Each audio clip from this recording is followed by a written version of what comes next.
Hello, this is Robert Collins. I thought I'd do a little talking video about this very question, do you own your audience? Partly because of what's going on in social media right now as I'm recording this, but also because that kind of question came up on Substack back in 2024 a couple of times, and I thought now might be a good time to look at that question, find out what my answer is, maybe give you some help to find out what your answer is. But first, I'd like to tell you a little story.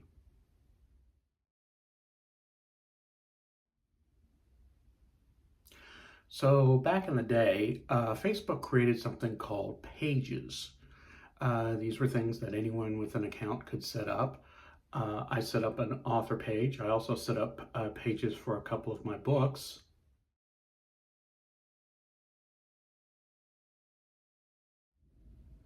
What was useful about this feature of Pages on Facebook was that because you kind of sort of needed to know people to friend them on Facebook, which you still kind of do, this was a way for people to follow you as an author, an artist, small business, whatever, without actually having to friend you. And thus they could keep up on what you were creating. And it was a really nice feature for a while. Then Facebook decided that they would elevate friends posts, news, and de-emphasize these pages to people who were engaged with them, which meant people who were liking, commenting, sharing, that sort of thing. Now, between you, me, and the lamppost, I think Facebook also wanted us to advertise. They figured out that we were selling stuff and they wanted in on that ad money. The results of those changes were pretty dramatic. I remember pretty clearly.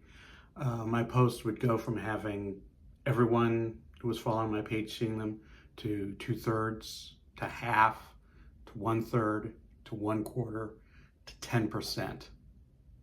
Pretty quickly, it made pages irrelevant, and I had already consolidated my book pages into my author page. And not long after that, when it got down to 10%, I just deleted my Facebook author page.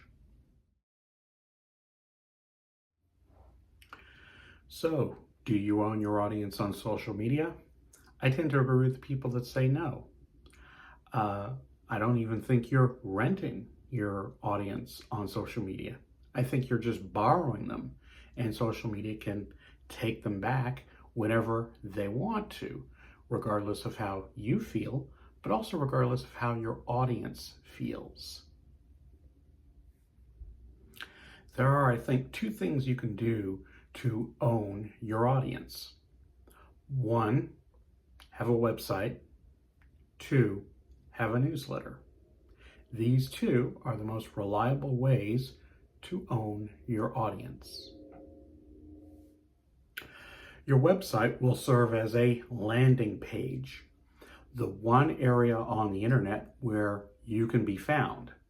You can put as much there as you want. If you're an author, you put your books, your social media, link to your newsletter, anything else that you want people to just find when they search for you. Your newsletter is your way to communicate with your audience. You send it out to let them know what you're creating, what you're doing outside of creating. Even if all you can say is, I'm creating, nothing's out yet, but here's when I think it's going to be out, that helps because it lets your audience know, hey, I'm still here, I'm still at work, new stuff will be coming soon. So does all that mean you don't need to post on social media? You can get rid of social media? No, it doesn't mean that. What it does mean is that you can still post on social media to find your audience, at least to get the hook in. But as often as you can and as often as you have the time for, you can use social media to direct those people to the places where you can find them reliably, like your website and like your newsletter. That's the value of social media. And you can do as much or as little as you have the time and energy for, just so long as you have a place for them to go outside of social media. I'm not sure what else I can say right now, so I think I'll just wrap this video up. Do all the YouTube things if you would. Like, comment, subscribe if you're just coming across my channel. You don't have to hit the notification bell. I don't with most of the channels I subscribe to, but hey, if you want to, awesome. Thanks a lot. If you do like these talking videos, let me know and I'll try to do more. I'll try to get a little better setup and arrange things a little bit better.